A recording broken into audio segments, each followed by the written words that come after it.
Hola Toto, ¿cómo estás? ¿Me escuchás bien? Hola, ¿cómo estás? Te escucho perfecto. Qué bueno, buenísimo. Entonces, si te parece, ahora en un minuto arrancamos. Mili va a dar una explicación un poco técnica para quienes se sumen a la entrevista para verla y para poder hacer preguntas y después ya empezamos. Bárbaro. Como quieras. Buenísimo.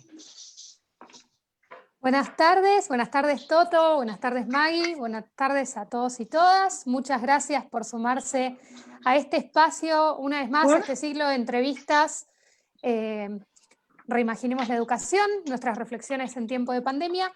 Vamos a estar con Maggie recibiendo las preguntas a través del espacio de preguntas y respuestas que ofrece el webinario. Los vamos a estar leyendo y en un momento determinado de la entrevista Maggie va a compartir esas preguntas con Toto, así que en la medida que vayan escuchando y les surjan sus preguntas, vayan escribiendo por ahí que nosotras vamos a compartirlas. Cualquier duda que tengan con cómo hacerlo, me avisan que yo los ayudo. ¿Sí? Entonces los dejo con Maggie y con Toto para que podamos empezar. Buenísimo, muchas gracias Mili. Ahora, ahí vuelvo a ver a Toto, qué bueno. Bueno, muchísimas gracias Toto por haber aceptado la invitación y por estar acá siendo parte de este ciclo. La verdad es un placer enorme contar con tu voz. Para mí es un placer y una alegría estar con todos ustedes. Gracias. Buenísimo. Bueno, para quienes se suman por primera vez, les cuento, me llamo Magdalena, trabajo en Enseñar por Argentina y en este momento, en el momento de pandemia, decidimos hacer un ciclo de entrevistas que llamamos Reimaginar la Educación y estamos buscando diversas voces para que nos ayuden a pensar a través de distintos disparadores cómo deberíamos estar pensando y repensando lo que sucede en las escuelas y en espacios no formales también. Estamos teniendo invitados muy diversos, desde funcionarios públicos, especialistas de educación, ahora con el padre Toto tenemos una figura capaz mucho más territorial y entonces ahí después como vamos a hacer un poco más de preguntas sobre eso. Pero para enmarcar la entrevista vamos a tener una parte de algunas preguntas disparadoras para reflexionar juntos. Después hay una sección que se llama Cortito y al pie, que son 4 frases para que completes. Después vamos a estar juntando las preguntas que las personas que nos están escuchando nos hagan para vos, y bueno, y ahí ya va a ser un 7. Así que si te parece bien, arrancamos. Cuando estaba difundiendo la entrevista, hubo algunas personas que se están sumando al ciclo que viven en otros lugares de Latinoamérica, como en Guatemala, en Bolivia, y entonces me preguntaban, pero ¿quién es? ¿Qué hace? ¿Dónde es la Villa 21? ¿Dónde es Zabaleta? ¿Qué significa? Entonces, si te parece, puede estar bueno que arranquemos contextualizando un poco quién sos vos, dónde estás, qué haces.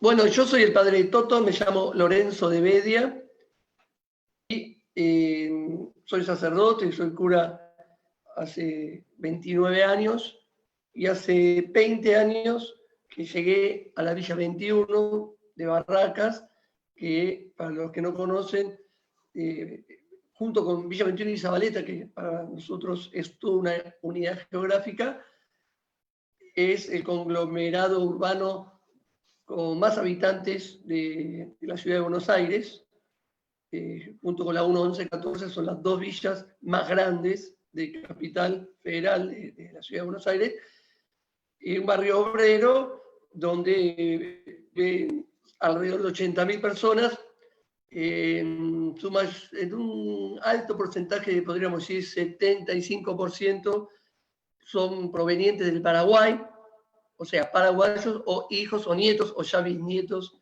de paraguayos. Y hace 44 años, el padre Daniel de la Sierra, que era un compañero de Mujica, comprometido con las villas, los primeros curas que se arrimaron al mundo incipiente de aquel entonces en las villas, y fundó la parroquia Cacupé, que es donde yo estoy ahora. Llegué hace 20 años, hubo 5 años y medio que estuve con Pepe, 6 años que me fui a Constitución, y hace 9 años y medio estoy de vuelta, pero ya como responsable de la parroquia, y soy esta parroquia que con el tiempo fue teniendo un crecimiento y una presencia cada vez más fuerte en el barrio, y tenemos desarrollada una amplia tarea pastoral con resonancias sociales, que se traducen hoy por hoy en 12 capillas, 8 comedores, movimientos de exploradores y todo un proyecto educativo, ya que la gran mayoría de los habitantes de la Villa 21, como casi toda la Villa de Ciudad de Buenos Aires, podríamos decir muy simplistamente que el 50% son chicos, adolescentes y jóvenes, menores de 18 años, digamos.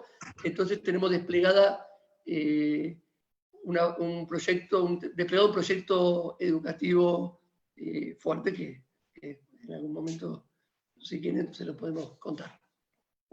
Perfecto. Ahora te voy a preguntar más sobre el proyecto educativo, pero antes de eso me gustaría que nos cuentes un poquito más todavía de vos, porque, bueno, capaz, no sé cómo se frasean bien estas ideas, pero la vocación que vos tenés, que decidiste volcar a la religión, también tenés una vocación social muy fuerte, porque no es lo mismo, digamos, practicar tu rol en el lugar en donde estás que en otros lugares. Y entonces me gustaría saber un poco más ese proceso tuyo, digamos, como por qué decidiste dedicarte, y hace ya tantos años, digamos, a este barrio en particular.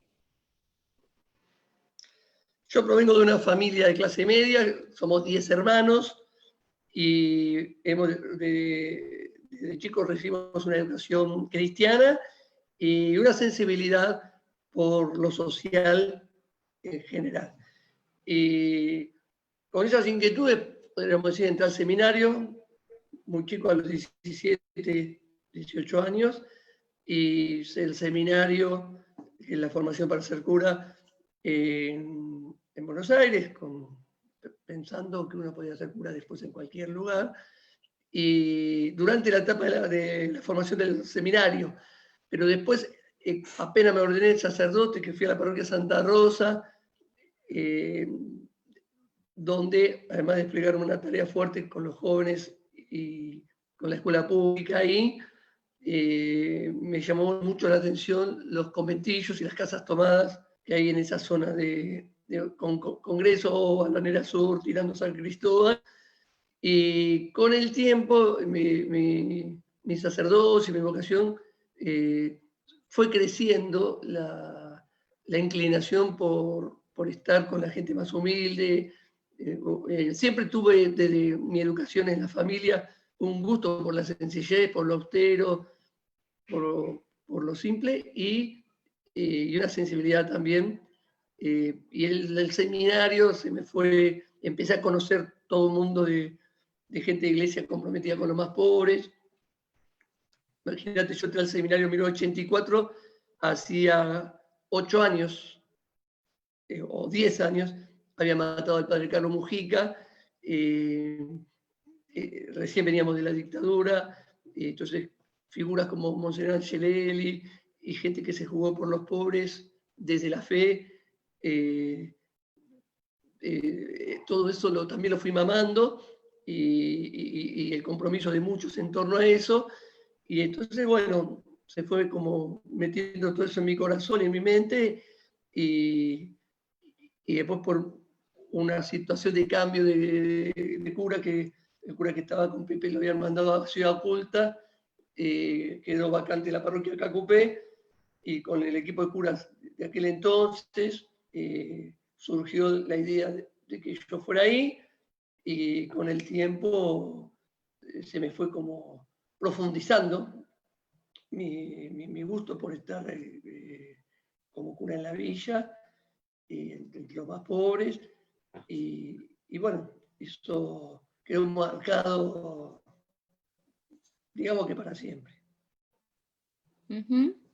Bueno, muchas gracias por compartir esa parte más personal, la verdad es muy lindo escucharte. Y ahora sí, yendo más al proyecto educativo, que es quizás ahí donde se cruzaron los caminos de Enseñar por Argentina, en la propuesta que ustedes tienen desde CACUPE. Nosotros hace un tiempo ya que hay algunos de los profesionales que dan clases o que están en contacto con los estudiantes, así que si querés contar un poco cómo se creó, cómo nació ese proyecto, cuál es la propuesta que tienen. Sí, no, nosotros el trabajo que hacemos desde la iglesia, en las villas, siempre fue acompañar la vida de los más pobres y ayudar a fortalecer una comunidad organizada desde la fe, desde la iglesia y desde la realidad de cada barrio. Y entonces fuimos consolidando la comunidad, ¿no? Inicialmente con Pepe armábamos lo que fue el grupo de hombres, el grupo de misioneras, grupo de jóvenes, movimiento de exploradores, y íbamos viendo que esa misma comunidad iba a poder construir respuestas a las mismas necesidades, o sea, el mismo barrio, acompañado por la iglesia, va buscando respuestas y encontrando respuestas para los mismos problemas del barrio. No lo entendemos como que un grupo de iluminados va a cambiar una realidad, sino que es la misma comunidad apoyada en la fe. Para nosotros fue clave cuando se trajo la imagen de la Virgen de Cacupé desde Paraguay, hace 23 años. Eso hizo que la gente se encontrara con la fe de sus raíces y con esa iglesia, pero bien encarnada en la realidad de la gente y en clave bien de comunidad, fuimos descubriendo qué necesitan los barrios y qué respuestas se les puede dar. Y obviamente que en ese camino la cuestión de la educación prácticamente estuvo desde el inicio, ¿no? Entonces, enseguida, hoy tenemos 12 capillas porque cada vez que surgía un asentamiento nuevo, porque hoy la villa es una suma de barrios pequeñitos. Antes, en la década del 70, se decía, en la villa se conocen todos. Y cuando yo empecé hace 20 años, casi pasaba algo de eso. Hoy por hoy no, porque después del 2001 la villa creció al doble o mucha más cantidad de población, al triple capaz que casi. Entonces, en cada asentamiento, una conjunción entre el proyecto de la parroquia y la idea de la gente, se forma una capilla. Cada capilla es como un centro de acción y fe, donde además de lo religioso, el pueblo paraguayo es muy religioso, está lo social. Y de entrada, así como armamos movimientos exploradores en cada capilla, como para que los jóvenes tuvieran algo que también es educativo. Exploradores, ponerle scout, es, digamos, adaptador a la realidad de la villa y a la filosofía de la parroquia. El movimiento explorador de Cacupé podríamos decir que eso va en la línea de educación no formal.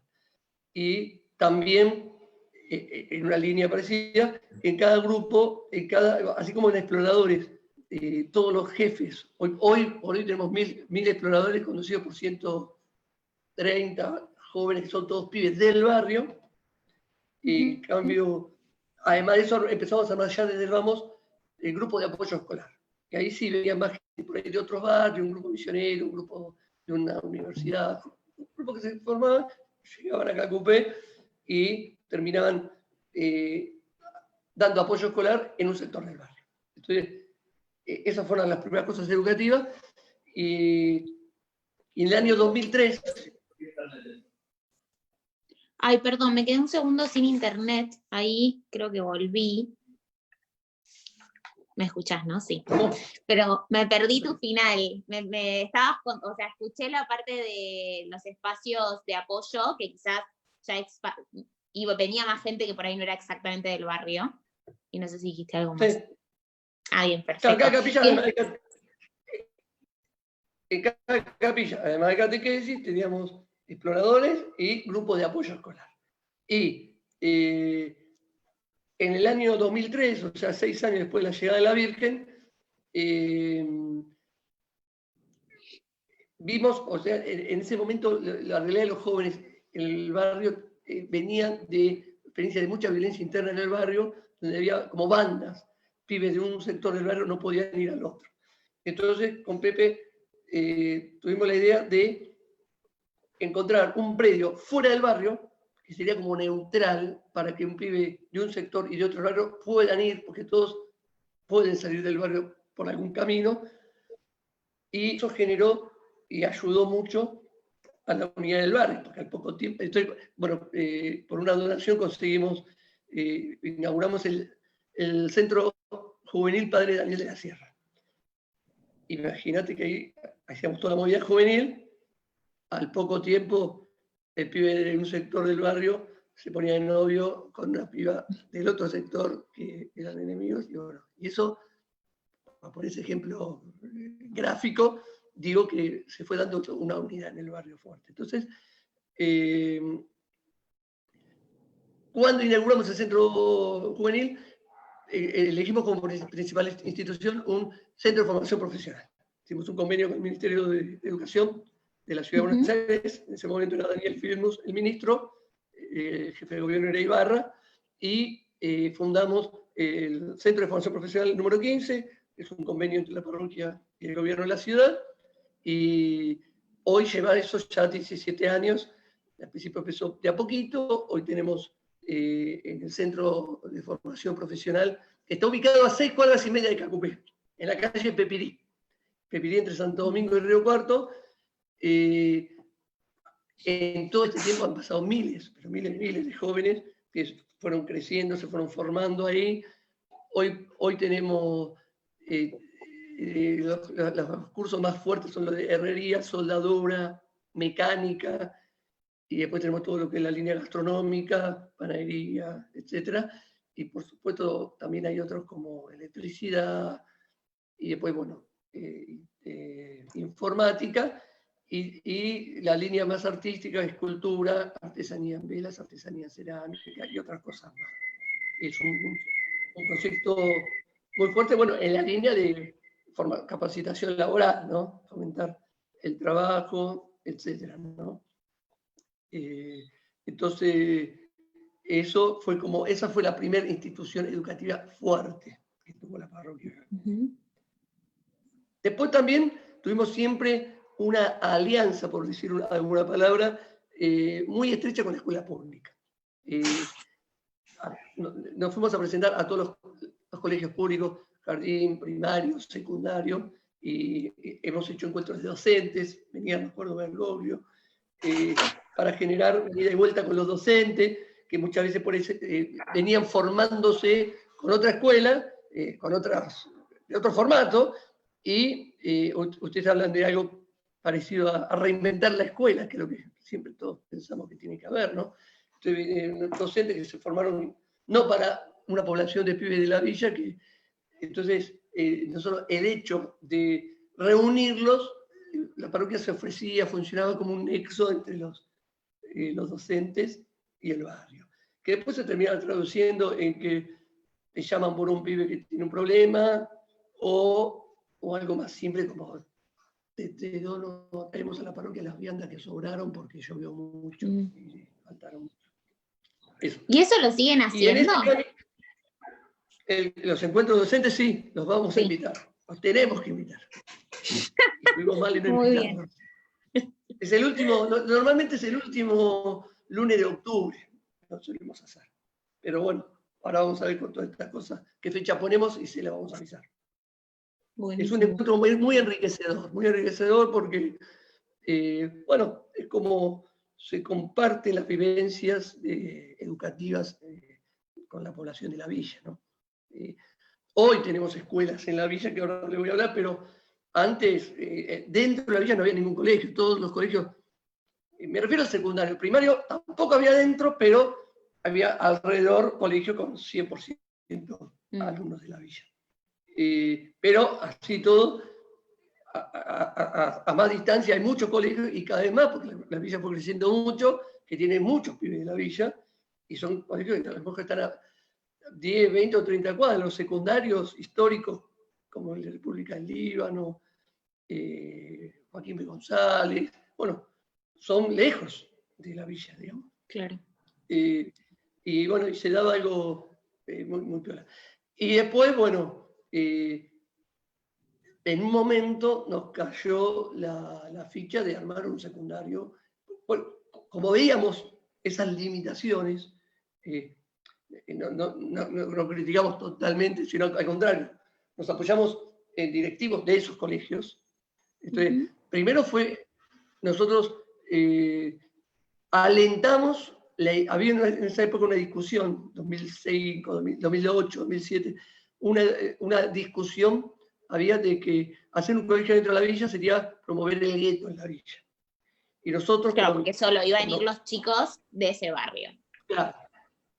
Nosotros con Omar Cardosi, que era el director de la Escuela 6, que cuando se inauguró, que nosotros alentamos a que se hiciera, y con Jorge Yagüe, que era el director del Centro de Formación Profesional número 9 del Estado, que está dentro de la villa, generamos toda la idea, compartimos la idea de que no, que eso al contrario, eso iba a formar parte de otra idea que tenemos muchos los curas de las villas, y es la integración urbana, ¿no? O sea, que la villa se tiene que transformar en un barrio, donde esté un centro de salud, donde haya una escuela, donde haya todo lo que tiene un barrio, ¿no? Las fuerzas de seguridad, todo. Sí, totalmente. Y lo que es la identidad en eso también, ¿no? El gran problema de la villa siempre fue la ausencia del Estado, ¿no? Que después, bueno, el Estado empezó a estar, pero bueno, con el tiempo eso hay que optimizarlo.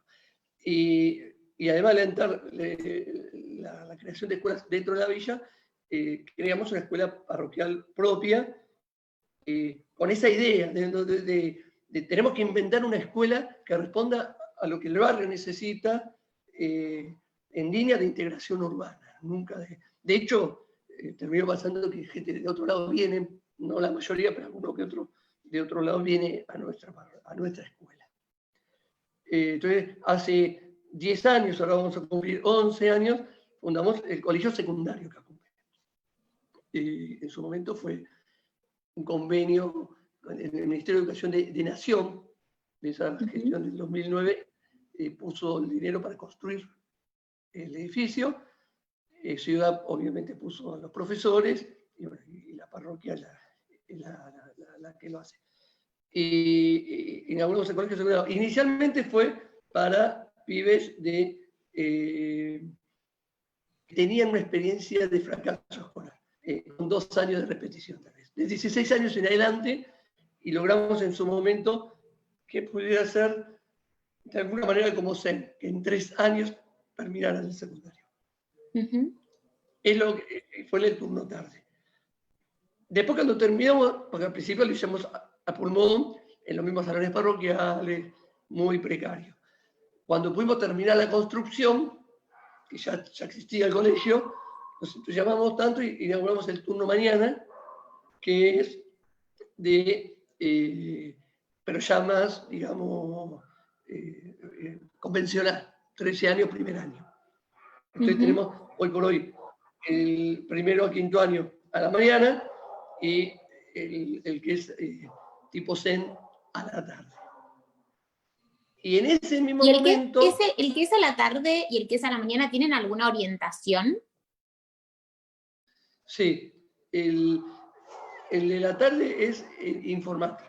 Al principio era electromecánica y terminó siendo informática. Y el turno mañana fue humanidades. Al principio estábamos muy ligados a la parte de la formación profesional, pero después terminamos poniendo humanidades. Y también funcionaba, esto fue el primer episodio. En la planta baja había un colegio, un jardín de infantes del Estado. Un convenio que había habido antes, que la iglesia ponía el lugar, pero el colegio, el jardín lo gestionaba el Estado. Nosotros, por toda la falta de vacantes en el nivel inicial, preferimos llevar el colegio que teníamos acá en Cacupé a una capilla nuestra, que es la escuela infantil número 9 del Distrito Escolar 5, estatal, e inauguramos un jardín de infantes acá en Cacupé, parroquial. Con la misma idea de que, si bien sentimos que tenemos olor a escuela pública, también sentimos que tenemos una identidad que podemos enriquecer desde la conducción nuestra, un modo de jardín de infantes. De hecho, son tantas cosas que me olvido, medio año antes habíamos inaugurado un jardín de infantes maternal llamado Cura Brochero, al lado de la parroquia Virgen de Luján. Nosotros tenemos la parroquia Cacupé y yo soy párroco también de la parroquia Virgen de Luján, que está del otro lado de Zabaleta, que trabaja a la par de Cacupé. Y ahí inauguramos un jardín primero maternal y hoy por hoy tiene sala de 1, 2, 3, 4 y 5. Y desde distintos orígenes empezamos secundario por un lado y jardín. Y después, obviamente, vino la idea del primario, que entonces estamos recién hasta tercer grado en el caso de Cacupé, lo estamos haciendo funcionar en el predio de Peperí, porque se pudo ampliar, se pudo adquirir el predio de al lado, entonces funciona. El primario se está haciendo ahí. Hoy por hoy hay hasta tercer año porque cada año vamos agregando. Y el jardín Cura Brochero empezó este año el primer grado en las instalaciones de la parroquia Virgen de Luján. Bien, así que en el barrio tienen una experiencia enorme haciendo propuestas educativas, como en el recorrido que nos fuiste llevando, formales, no formales, desde muy chiquitos hasta más grandes, con una variedad muy amplia, pero también vos siempre traes en lo que vas diciendo como esta idea de, bueno, que hay una mirada de abordar las propuestas educativas de la mano de cómo ustedes entienden el trabajo en la comunidad. Entonces, si tuvieras que decirle a alguien no sé, en 3 ideas, cómo es esa propuesta de acompañar desde la educación, ¿cuál sería? ¿Qué es lo que tienen en común el centro de formación profesional, el secundario para jóvenes y adultos, el secundario común, el jardín, la primaria? Y podríamos decir, por ejemplo, te digo una cosa, todos los preceptores del secundario son jóvenes que vienen de exploradores, en general. Que, digo en general porque por ahí otro no viene de explorar exactamente, pero viene de otra actividad parroquial. Pero creo que, bueno, todos esos, pero vienen de exploradores, pero muchos de ellos desde chiquitos, de los 5 años. Entonces, tienen metida la mística de la parroquia, ¿no? Entonces, digamos, si vos me decís qué palabras o qué 3 ideas unifican o abarcan todas las instituciones educativas de Cacupé, una es la educación para el trabajo, porque todo está vinculado a educar a que la persona, en un mundo donde el trabajo es para pocos, al menos en nuestro contexto, bueno, necesitamos tener herramientas educativas que los lleven al trabajo. Después tenemos, el otro es la clave de ampliar los horizontes en la vida, ¿no? Históricamente los pibes de la villa tienen muy metida la idea de que es muy difícil salir de la villa. Y cuando digo salir de la villa no me refiero a salir físicamente de la villa. Hay gente que se queda viviendo físicamente en la villa, pero amplió su mirada, su cabeza y su vida.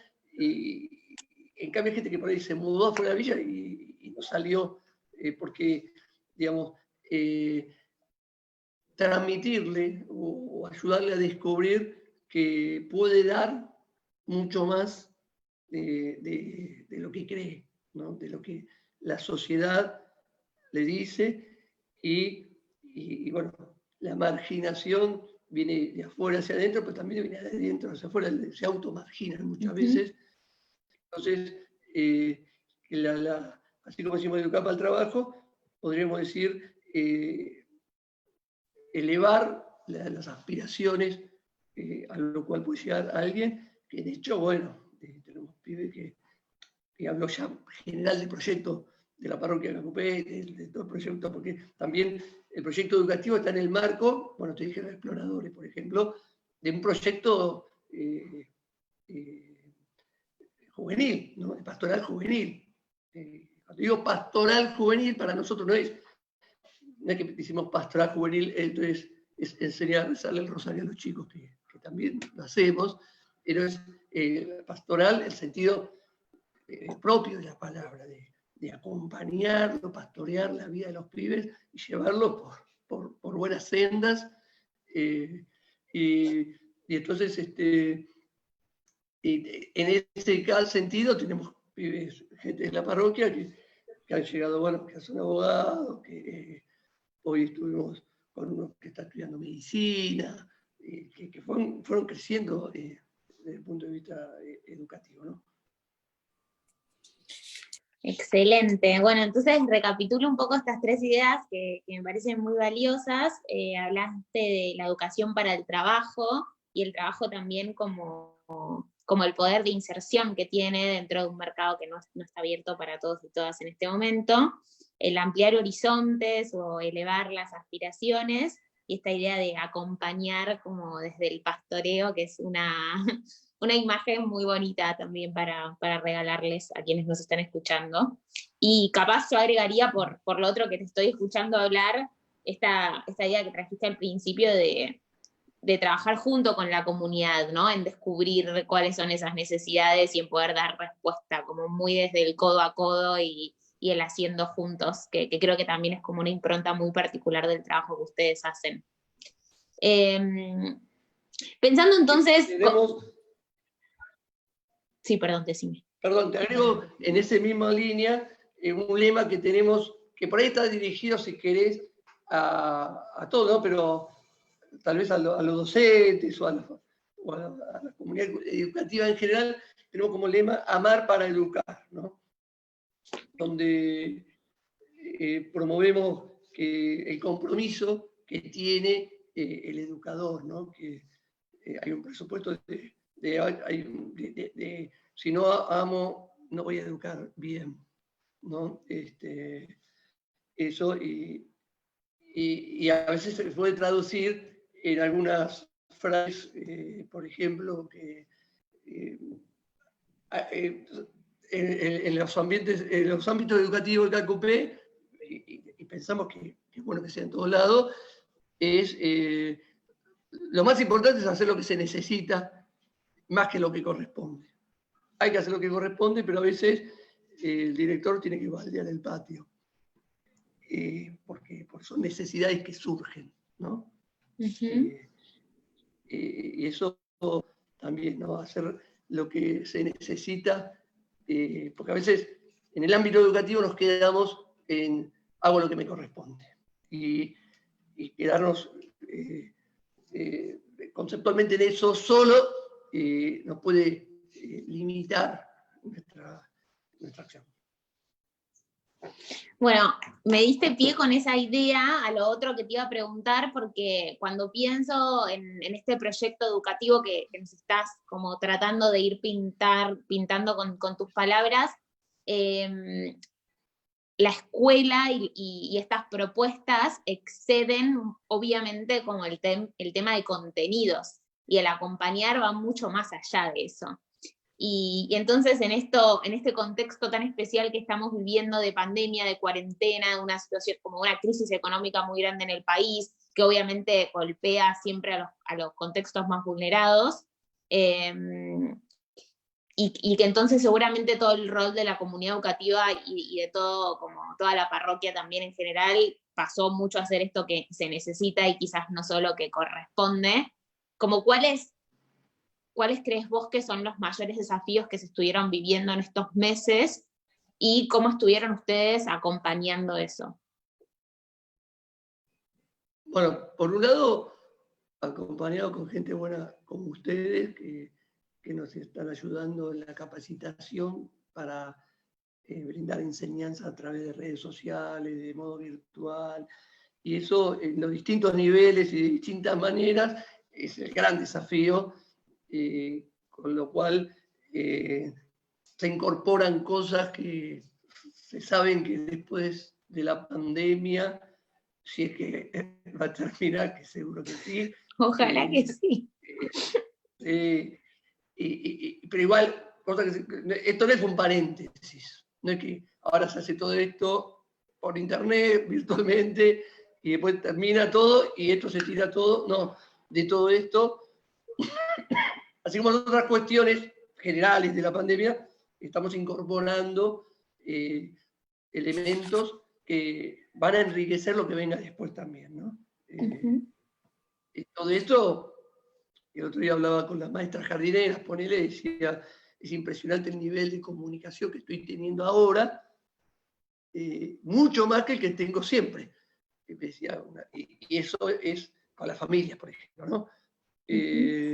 Porque claro, se concentra en esto, aún con todos los problemas de internet que hay en el barrio y de dificultades de la gente de comunicarse, pero muchas de estas cosas son experiencias que van a enriquecer la pospandemia en lo educativo.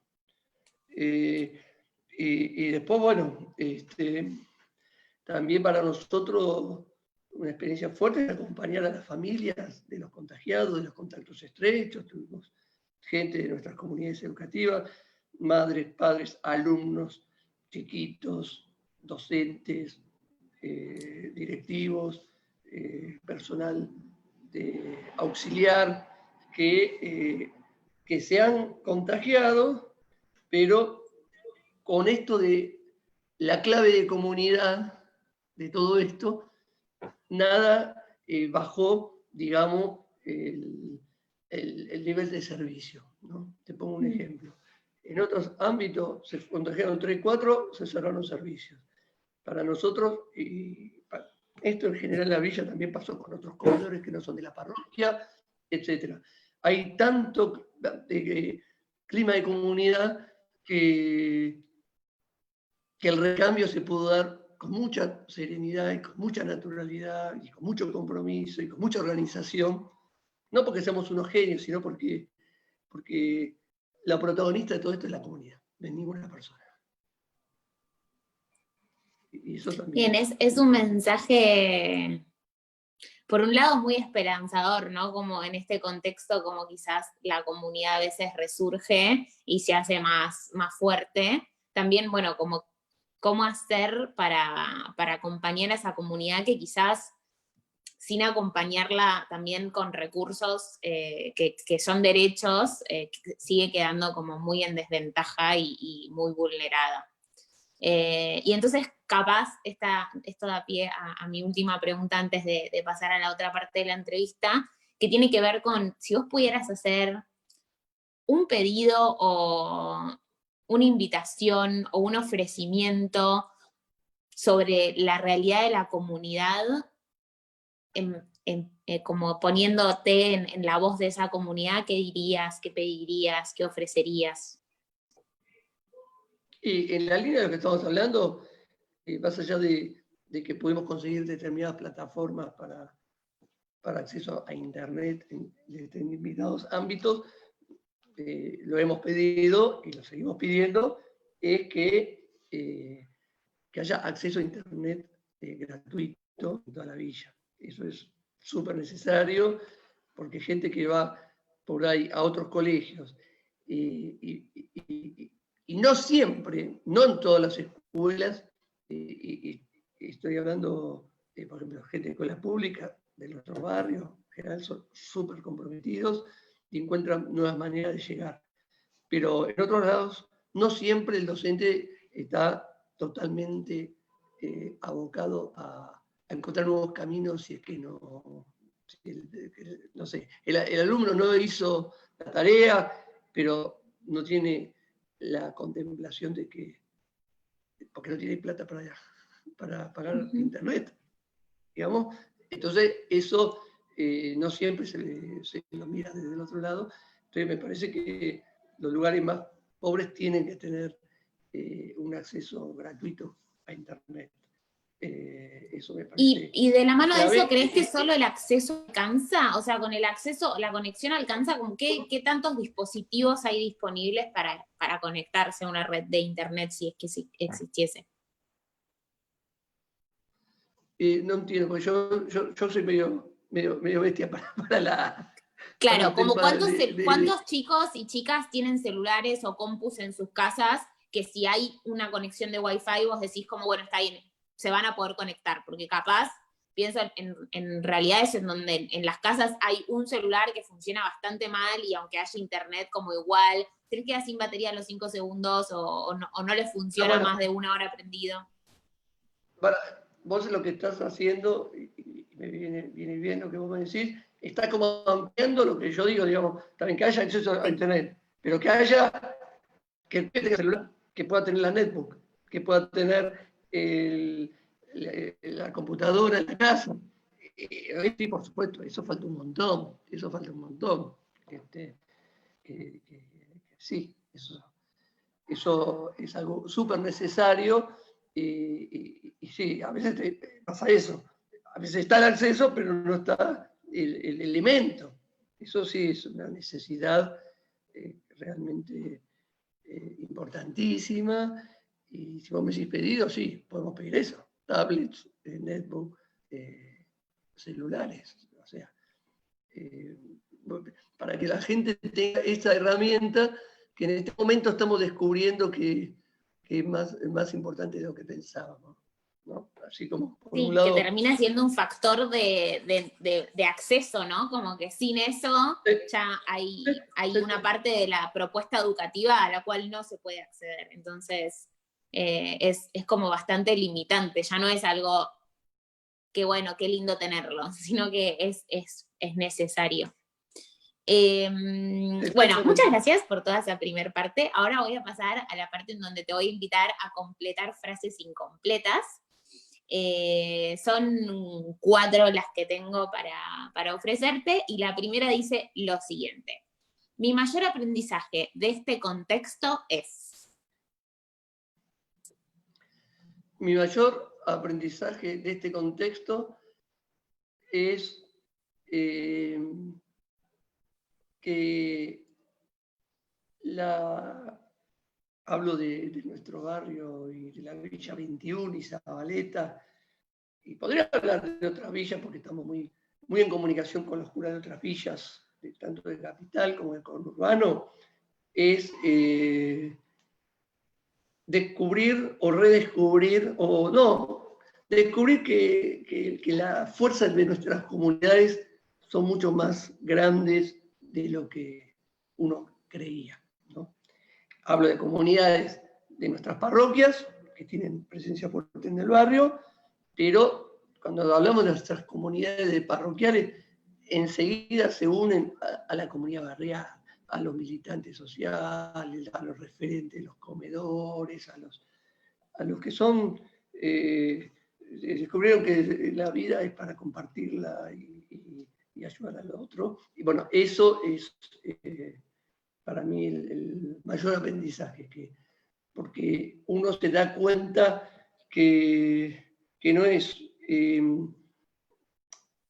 uno lo sabe y le gusta que así sea, pero acá es como que se corrobora, se constata y se muestra, ¿no? Que se visibiliza, ¿no? Que, así como decimos que el coronavirus o la pandemia y la cuarentena visibilizó problemas estructurales del barrio. Hablamos de internet, bueno, hablemos de la falta de agua, la falta de luz, etcétera. Que esto también es otra necesidad imperiosa. También se visibiliza lo bueno, y es la fuerza comunitaria de nuestros barrios. La segunda dice, en este tiempo de cuarentena agradezco. En este tiempo de cuarentena agradezco, también voy a hablar de algo personal. Uno, el otro día hablaba, compartía con un grupo, que uno agradece que puede como valorar lo esencial, ¿no? Porque acá es la salud o la enfermedad, y en algunos casos llega a ser hasta la vida o la muerte. Entonces, en las villas, en los ambientes populares, a la gente humilde, en los barrios, en las villas, la gente está más centrada en lo esencial, está menos tentada por lo superficial. Pero esto también queda más claro que hay que poner la mirada en lo esencial, en lo fundamental, ¿no?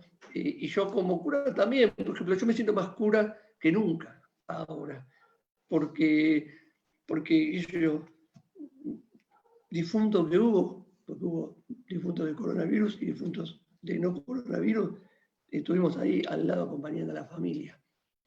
Y si hubo que esperar 3 horas para que en el cementerio hagan fila porque había 3 de coronavirus y se tarda más por otros los protocolos famosos, nos quedamos 3 horas. Entonces, estoy todo el día haciendo cosas, pero con una serenidad mayor que es lo habitual.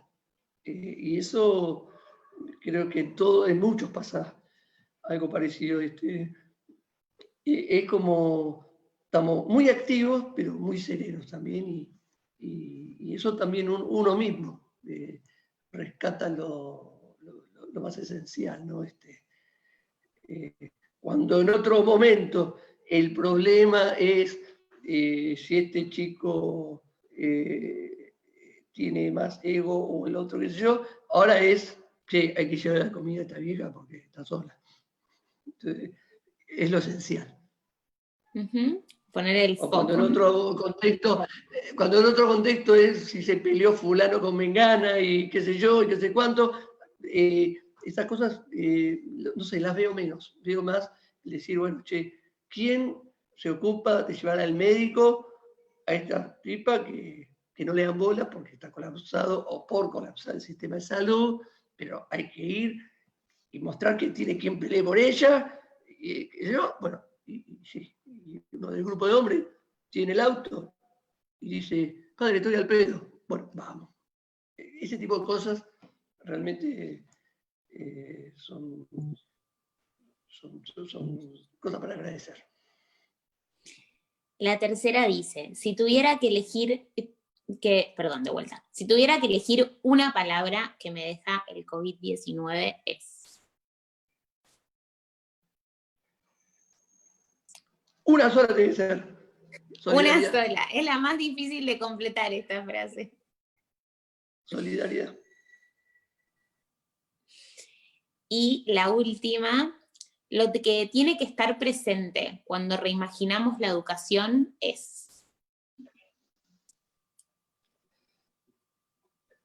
Por un lado, el valor de lo presencial, que es lo que faltó en este tiempo, que también lo valoramos mucho, porque es ausente. Y por otro lado, el aprendizaje de las nuevas herramientas que hemos incorporado. Buenísimo, muchas cuando gracias. uno dice la presencialidad, perdón, cuando hablo de presencialidad, hablo de estar con el cuerpo y el alma, ¿no? Sí. Que el profesor mire en el alumno a una persona. Y a nosotros nos viene bien, cuando te digo que los preceptores son pibes del barrio que crecieron en exploradores, que el preceptor viene y te dice al cura o al director o a quien sea, che, mirá que este chico viene fumado, o viene de una mala noche, o viene, son del barrio y conocen y saben. O sea, esa presencia, ¿no? De presencia integral, ¿no? Volvemos un poco a la idea de acompañar que traías antes, que lo representa muy bien. Bueno, voy a pasar a algunas de las preguntas que nos estuvieron dejando.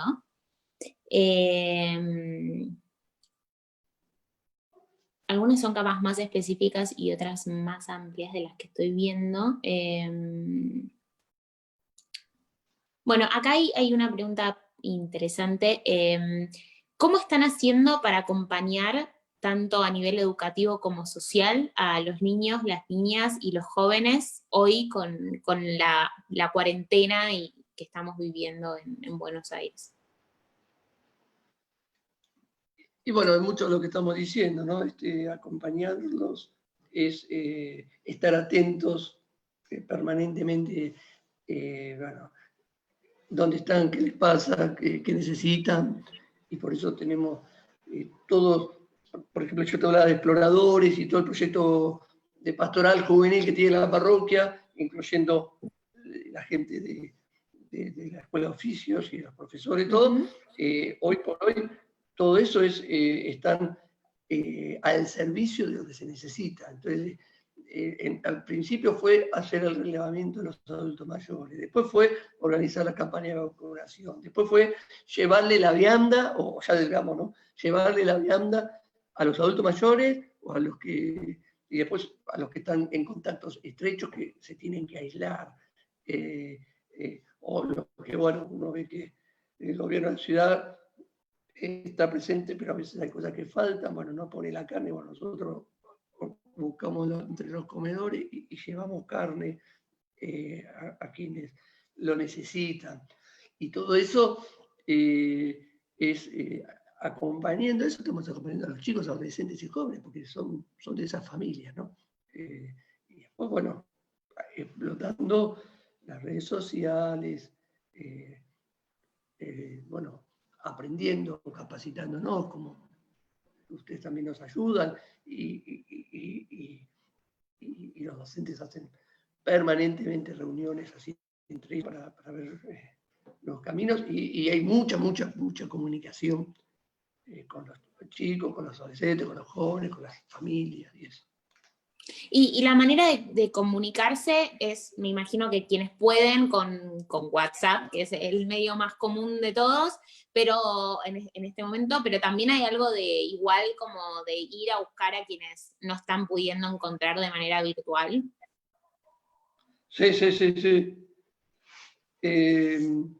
Por un lado, están los grupos de WhatsApp, como aludíamos recién, que sí, que se llega, y en los casos que no, sí, incluso hay material en papel, que cuando vienen a buscar la vianda, tanto en el secundario como en el jardín, como en el primario, se les entrega a las familias y a los chicos. Y en algunos casos es sí, ir a la casa y llevarle tal cosa, o sea, tal material. Sí, se tiene en cuenta, no es que se descarta al que no llega con las redes sociales. No, claro, es encontrar de qué otra manera se puede llegar totalmente. Sí. Después, otra de las preguntas dice, el tema adicciones, ¿cómo lo trabajan? ¿Ahora lo están trabajando de una manera distinta porque estamos en cuarentena? ¿No? ¿Cómo lo abordan? Sí, dentro de todo el proyecto juvenil de la parroquia, prácticamente yo les hablé todo lo que es, podríamos decir, en la línea de la prevención, si querés, ¿no? Todo esto es, bueno, aprender un oficio, ir a exploradores, todo eso como una prevención para no caer en esas cosas. Pero también la parroquia tiene, hace 11 años, todo el proyecto de acompañamiento en el camino de la recuperación de aquellos pibes que han caído en la droga, en el paco, etc. Entonces, todo esto está englobado en lo que hemos dado en llamar el Hogar de Cristo. Así llamamos a nuestro programa de acompañamiento en la recuperación de los pibes de las villas, que empezó acá en Cacupa hace 11 años y que después se fue replicando en otras villas. Hoy tenemos como 200 centros barriales en todo el país, y en el tiempo de pandemia... ¿Y funciona en la misma para línea, algunos chicos, se quedan a dormir ahí y otros es un centro de día? Claro, la idea es, en cada barrio lo primero que buscamos armar es un centro barrial. El centro barrial es como si fuese un centro de día, pero con un condimento más de familia, de comunidad, de que se incorpore a una familia. Entonces, que el chico va todos los días, tiene el almuerzo, tiene la comida, y se va como estableciendo el plan con cada uno, porque viene con su historia y su camino. Entonces se va haciendo el plan con cada pibe, y después con el tiempo se fueron dando, y sí, tenemos granja de recuperación, casas amigables, que así llamamos a juntar, no sé, a 3 o 4 pibes que fueron avanzando en su camino de recuperación y que no están para volver a su familia de origen, que es donde empezó todo, o que ya fueron creciendo, y entonces viven juntos, pero siguen acompañándose con la organización del Hogar de Cristo. Entonces sí, hay lugares, hay granjas, hay casas amigables, en algunos casos es, bueno, apoyarlo para que pueda Siento que cada vez que te alquilar. pregunto algo, Toto, hay como, viste, esas muñequitas que se abren y salen muchas cosas, porque nunca hay una sola acción que hacen, hay un montón que es súper, está buenísimo, porque habla Sí. también de cómo no hay Sí, solo una manera. Claro, no, y además es lo que decíamos de comunidad, o sea, bueno, por ejemplo, yo te decía, bueno, al colegio vienen pibes que cayeron en el Paco, entonces es como que se van como intercomunicando los distintos proyectos. A Pepería, a la escuela de oficio también, chicos que están en recuperación, van, pero bueno, se van por supuesto entrecruzando. Muchas madres que fueron al Bar de Cristo, después te mandan a los chicos al jardín nuestro, ¿no? Y eso también. Claro, sí. Y eso habla también de esa comunidad, está bueno. Bueno, la última pregunta que voy a rescatar acá entre las preguntas que hicieron, nos pregunta por esta idea que vos trajiste en un momento cuando te dije, bueno, esto de los 3 ejes que podríamos decir que englomeran todas las propuestas educativas, y vos uno dijiste esta idea de poder salir de la villa, y ese salir como entre comillas, como no necesariamente un salir físico, sino como una posibilidad de ampliar los horizontes y después de tomar decisiones también, ¿no? Y la pregunta entonces dice, ¿cómo hacer para que los jóvenes tengan las herramientas para este salir? Y justamente haciendo un trabajo profundo por ello, ¿no? No, porque a veces nos pasa que viene alguien y dice, padre, quiero ayudar a que tal chico salga a la villa, entonces, ¿qué tenemos que darle? No, hay que hacer un trabajo profundo, ¿no? Además, eso de salir de la villa es algo que ya, yo lo traje acá, pero no es un tema que se habla ahora. Antes eran villas de emergencia, ahora ya son villas que sabemos que están para quedarse. Entonces, es transformar la villa en barrio, ¿no? Entonces, en esa línea, en ese contexto, el tema es hacer un trabajo profundo con el pibe. Por eso nosotros nos ocupamos de acompañar el todo de la vida del chico, ¿no? Que pueda tener educación, que pueda tener... nosotros tenemos también lo que se llama Cacupe Club, que es toda una rama de la parte deportiva, o sea, que el chico pueda tener trabajo, que pueda tener la educación, que pueda tener el trabajo, perdón, la parte de recreación y de deporte. En algunos casos, si vienen exploradores y van creciendo, experiencia de liderazgo, ¿no? Entonces, eso también, o sea, todo eso, darle herramientas al chico y ayudarlo a descubrir que puede tener, o mejor dicho, ayudarlo a que pueda tener oportunidades que gente de otros sectores sociales tienen y que ellos no. Entonces, por ejemplo, nosotros tenemos convenio con la UMET, Universidad Metropolitana de Enseñanza para el Trabajo, que nos becan a pibes del barrio y ayudarlo a pibe a que pueda, que sepa que puede tener oportunidades que por eso sus padres no las tuvieron, ¿no? Entonces pasa por trabajar sobre la persona, Por eso cuando hablamos de la urbanización muchas veces somos críticos y decimos que es un maquillaje, porque no es cuestión solo de arreglar, que tampoco lo hacen del todo bien.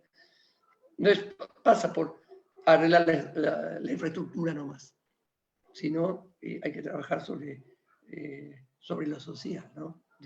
Sobre la vida de la gente, ¿no? Entonces, todo ese trabajo, entonces, que los docentes, además de enseñarle la matemática, escuchen a los pibes, vean qué les pasa, y también les hablen, ¿no?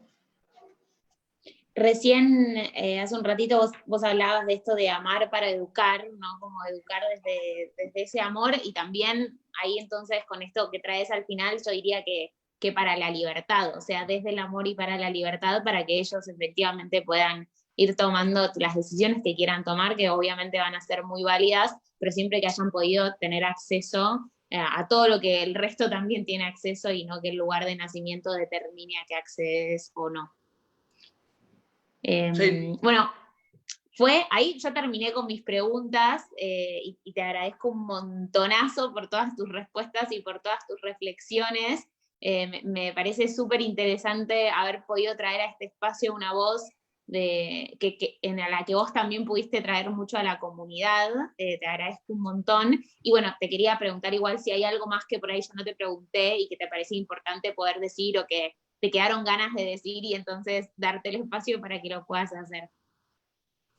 Sí, compartir algo que no salió el tema, pero que me parece bueno compartirlo porque lo tengo en la mente y en el corazón, y los tenemos con los curas, que por un lado, en la línea de ir creciendo en el proyecto educativo, omití decirte que este año inauguramos el Instituto Terciario de Cacupe, que es, bueno, por un lado celebramos que hay ¿cómo se dice? Magisterio, un terciario de educación primaria en el barrio, que lo hace otro grupo amigo de Cacupe. Pero la parroquia organizativamente, en convenio con la Dirección General de Enseñanza Privada, abre un nivel terciario. Y la primera carrera que vamos a tener es enfermería, porque tiene que ver con la cuestión de vocación, servicio, que existe en el barrio, que pega con el proyecto de la parroquia. En el Hogar de Cristo la cuestión médica es muy fuerte, tenemos un hospitalito para los pibes del Paco que tienen enfermedades complejas, como ser tuberculosis, SIDA, etc. Y con ese panorama y con ese camino recorrido, abrimos la carrera de enfermería, que justo iba a empezar ahora en agosto, pero con esto de la pandemia viene más retrasado, pero ya está aprobado.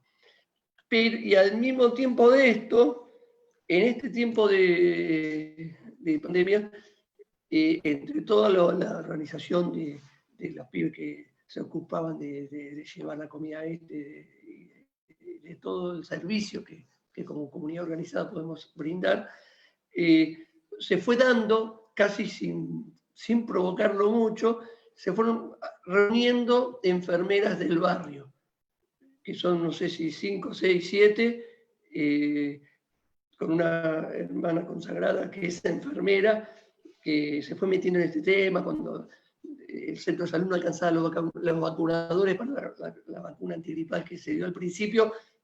Conseguimos enfermeras y que armamos, se empezó a improvisar una farmacia de medio camino entre las farmacias que tiene Caritas en otro lado y los 3 o 4 paracetamol que tiene Guaná, la secretaria, para darle al pibe que viene siempre a manguear.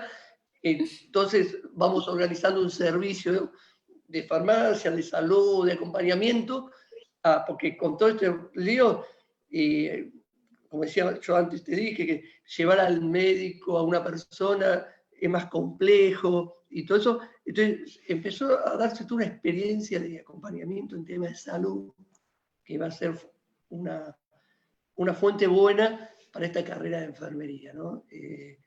quería compartir esto, que es una alegría en medio de todo lo que está pasando. ¿Y qué hace esto que vos traías antes de hacer el barrio-barrio, ¿no? O sea, de que efectivamente ahí sucedan las mismas oportunidades que suceden en otros lugares, que si hay farmacias en otros lados, ¿por qué no hay? Si hay posibilidad de atención en otros lados, ¿por qué no hay? Entonces, qué importante como hacer presentes esos espacios en el barrio. Exacto. Sí. Bueno, de vuelta entonces, muchísimas gracias, un placer conversar con vos. Y nada, para cerrar, ahora me parece que Mili vuelve a sumarse por cuestiones técnicas a dar algunas explicaciones de lo que sigue, pero de mi parte, gracias. Muchísimas gracias a vos y a todos los que escuchan.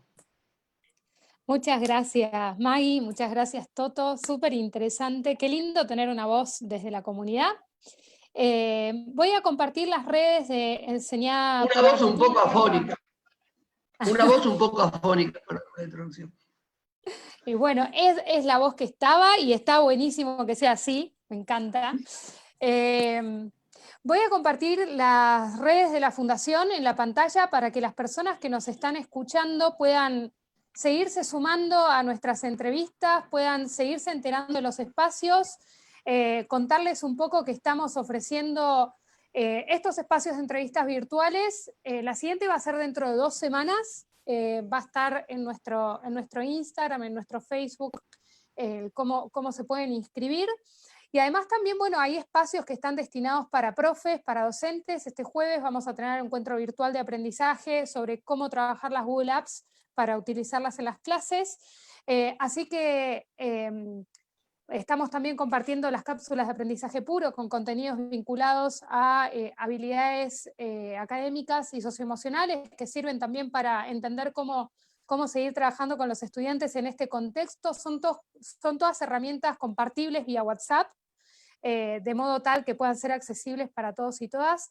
Así que los vamos a estar esperando para que se sigan sumando y sigamos aprendiendo, reflexionando y construyendo una educación entre todos, una educación diferente entre todos. Así que muchas gracias y nos estamos encontrando más adelante. Chau, chau. Gracias.